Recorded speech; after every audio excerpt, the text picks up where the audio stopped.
Hello everyone! Welcome back to another quick tutorial. In this video, we will see how to check backup codes on Instagram. Let's get into it. Here are the steps. Open the Instagram app on your mobile device and ensure you are logged into your account. From the home screen, tap on the profile icon located at the bottom. On the profile page, tap on the three horizontal lines located at the top right corner of the screen.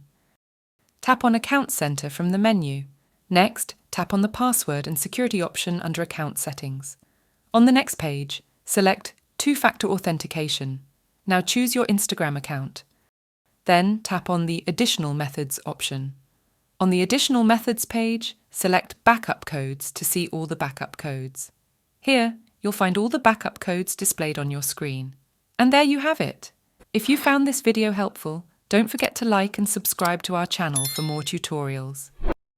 Thanks for watching.